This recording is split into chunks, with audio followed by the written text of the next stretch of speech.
بھی سننا جی ٹھیک ہے. سوال ان کا یہ ہے کہ امام مہدی کے ظہور میں ایک یہ بھی ہے کہ ان کے پاس حضرت عیسیٰ علیہ السلام کا عصا اور حضرت سلیمان کی انگشتری ہوگی. اس بارے میں آپ کا کیا خیال ہے؟ یہ ہے سے مراد کیا ہے تو بتایا نہیں انہوں نے. کہاں ہے؟ یہ کہتے ہیں انہوں نے یہ عبارت امامیہ جنتری میں پڑھی تھی کہیں. جنتریاں پڑھ کے اگر انہوں نے اپنا مذہب بنانا شروع کیا تو اللہ ان پر رحم فرمائے. قرآن میں موجود ہے، کھلی کھلی کتاب ہے، احادیث موجود ہیں، اور حضرت علی رضی اللہ تعالیٰ عنہ کے اقوال بھی کتابی صورت میں محفوظ ہیں. تو ان پر دیکھیں، ان میں تو کہیں ذکر ہی نہیں ملتا کیونکہ انگشتری حضرت سلیمان کی.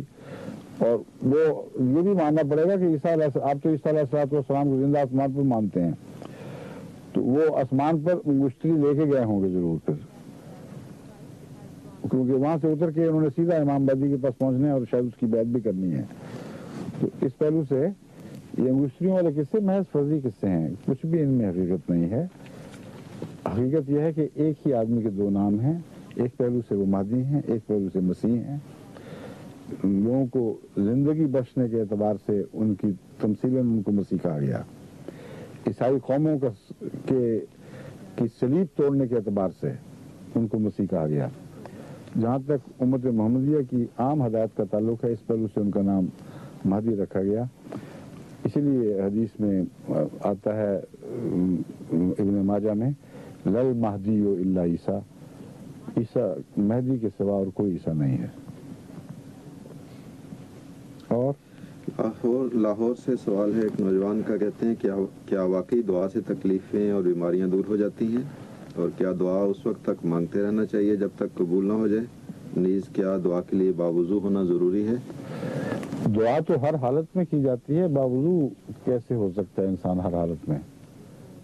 دعا تو ہر ایسی حالت میں بھی ہو سکتی، دل سے اٹھ سکتی ہے جس کا ظاہری طور پر یوں لگتا ہے کہ جیسے نجاست سے تعلق ہے، آپ فارغ ہونے جا رہے ہیں، وہاں بھی خوب خواہش سے دعا مانگتے ہوئے جاتے ہیں، اور کوئی حال ایسا نہیں ہے جس میں دعا نہ ہو سکے. بس وضو کے ساتھ دعا کے کوئی وجوب اور لزوم کا تعلق نہیں ہے. وہ لوگ جو باوضو رہنے کا شوق رکھتے ہیں، وہ اگر باوضو رہیں تو بڑی اچھی بات ہے، ان کو اس حالت میں بھی دعا کا موقع مل جائے گا. دعا کا جہاں تک قبولیت کے ساتھ تعلق ہے، بعض لوگ تو قطع نظر اس کے کہ دعا قبول ہوتی ہے کہ نہیں کرتے چلے جاتے ہیں، مانگتے چلے جاتے ہیں. وہ قصہ آپ نے حضرت مسلم موعود سے بھی بارہا سنا ہے، میں بھی کئی دفعہ سنا چکا ہوں. ایک ولی کے متعلق یہ قصہ آتا ہے کہ وہ دعا مانگا کرتے تھے رات کو تہجد کے وقت، تو ایک خاص دعا بھی مانگا کرتے تھے. ان کے ایک بہت ہی محبت کرنے والے مرید بھی ان کے ساتھ آ کر کھڑے ہوئے اور کئی دن ان کے ساتھ تہجد پڑھتے رہے. تہجد کے دوران جب وہ خصوصیت سے وہ دعا مانگتے تھے جو ان کا وہ بہت شوق تھا، تو انہوں نے یہ الہاماً یہ آواز سنی کہ تیری دعا قبول نہیں ہے. اور جو مرید تھے انہوں نے بھی وہ الہام سنا. اس رنگ میں خدا تعالیٰ نے وہ الہام فرمایا کہ مرید کے کانوں میں یہ بات پہنچ گئی. ایک دفعہ، دو دفعہ، تین دفعہ، ہر روز کا یہ قصہ چل پڑا. وہ دعا کرتے تھے اور اللہ تعالیٰ فرماتا تھا میں قبول نہیں کروں گا.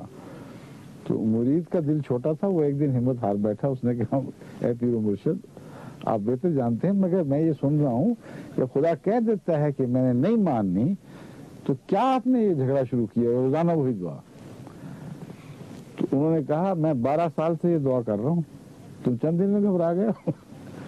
وہ مالک ہے، اس کا کام ہے دے نہ دے، میں مانگنے والا ہوں، بھکاری ہوں، میرا تو پیشہ مانگنا ہے، میں تو مانگتا رہوں گا. یہ بات سن کر پھر الہام ہوا، اور اس شان کے ساتھ ہوا کہ وہ بھی مرید نے سنا. اللہ تعالیٰ نے فرمایا کہ اے میرے بندے، میں نے تیری ساری دعائیں 12 سال سے جو تو مانگ رہے ساری قبول کر لی، ایک بھی نہیں باقی چھوڑی. تو جو مالک ہے، جس کے اختیار میں ماضی بھی، حال بھی، مستقبل بھی ہے، جو لامتناہی خزانوں کا مالک ہے، اس سے اس قسم کے چھوٹے دلوں کے ساتھ بات کرنا، مانگنا، وہ زیب نہیں دیتا بھکاری کو. آپ اس لائق نہیں ہیں کہ اس در کے بھکاری بنے اگر آپ اتنی جلدی تھک جانے والے اور ہمت توڑنے والے ہیں.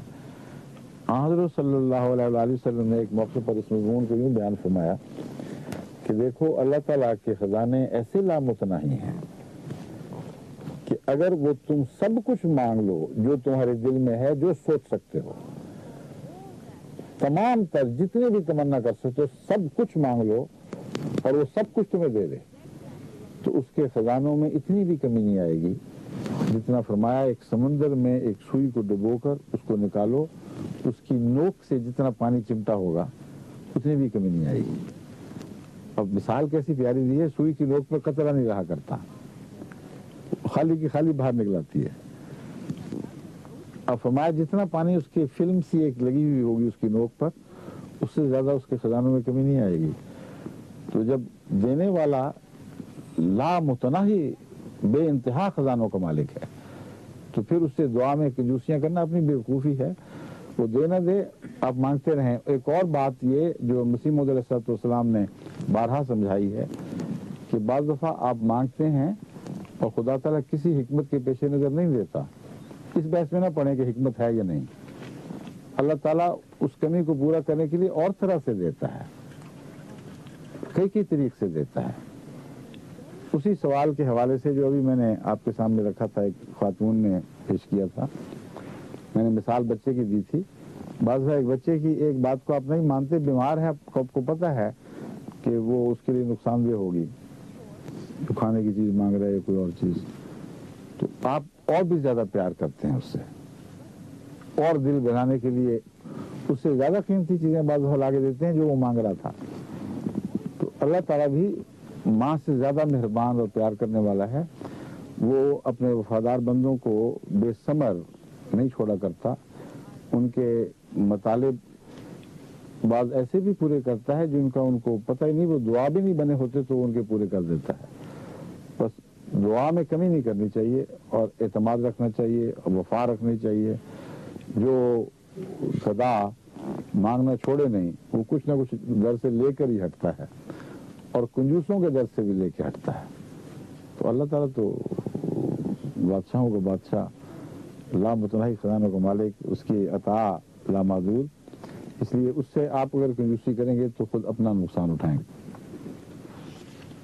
اسلام آباد سے ایک دوست کہتے ہیں کہ یہ سوال عموماً بحث کے دوران ہوتا ہے کہ ہم جو عالمگیر اسلامی نظام کے لیے جد و جہد کر رہے ہیں، یہ ایک ایسا نظام ہے جس کا عملی نفاذ صرف فتح مکہ سے لے کر خلفائے راشدین کے زمانہ تک رہا، بلکہ وہ بھی جنگ و جدل اور قتل و غارت پر منتج ہوا، اس کے بعد ملوکیت کا دورہ رہا۔ تو ہم ایسے نظام کے لیے کیوں کوشاں ہیں؟ کون کر رہا ہے اس نظام کی کوشش؟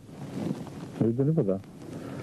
ہم تو جس نظام کے لیے کوشاں ہیں وہ تو محمد رسول اللہ علیہ وسلم کا نظام ہے، جو کسی حکومت کا محتاج ہی نہیں تھا، اس پہلے دن سے ہی دنوں پر حکومت کر رہا تھا، وہ انسانی فطرت پر حکمران تھا۔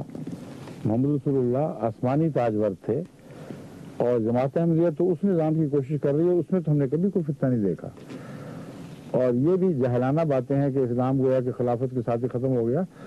وہ مجددیت کہاں گئی؟ وہ بزرگ بے شمار علماء اور بزرگ جو متقی تھے، جنہوں نے اسلام کی تبلیغ کو زمین کے کناروں تک پہنچایا ہے، وہ کس شمار میں تھے؟ آپ کا صرف حکومت پر ہی، آپ کی تان حکومت پر ہی جا کے ٹوٹتی ہے، نعوذ باللہ من ذالک۔ آپ کے نزدیک کامیابی کا معیار صرف یہ ہے کہ کب تک کوئی حکومت چلاتا ہے؟ وہ جو حکومت کے خواہاں تھے، انہی کی وجہ سے اسلام میں جہاں روحانیت و حکومت کا اجتماع رہا ہے ایک وقت تک، وہ الگ الگ ہو گیا۔ اللہ نے حکومت کی پرواہ کسی حد تک چھوڑ دی، پھر بھی خدا فضل فرماتا رہا، مگر جو اس کے رحمان رحیم کے بندے اس کی صفات سے متصف ہوئے تھے، ان کا ساتھ تو کبھی نہیں چھوڑا۔ امت محمدیہ کی تاریخ پڑھ کے دیکھ لیں، مسلسل اللہ تعالیٰ کی رحمتوں کے نشان امت محمدیہ میں ہر صدی میں ہر ملک میں ملتے چلے آتے ہیں، اور انہی سے اسلام زندہ ہے۔ ہم تو اس نظام کی کوشش کر رہے ہیں، آپ نے پتہ نہیں کون سا نظام دماغ میں رکھا ہوا ہے، گویا کہ ہم اس کی کوشش کر رہے ہیں۔ امریکہ سے ایک بہن کا سوال ہے، کہتی ہیں کہ ہندوستان کے بعض علاقوں میں یہ رسم ہے کہ بچیوں کو زندہ درگور کر دیتے ہیں، اور پیدائش سے پہلے الٹرا ساؤنڈ سے بچے کی جنس کا پتہ لگا لیا جاتا ہے. بچی ہو تو اس کو ضائع کر دیا جاتا ہے, وجہ غربت بتائی جاتی ہے. انگلستان میں ایسی ٹیکنالوجی ہے کہ بے اولاد لوگوں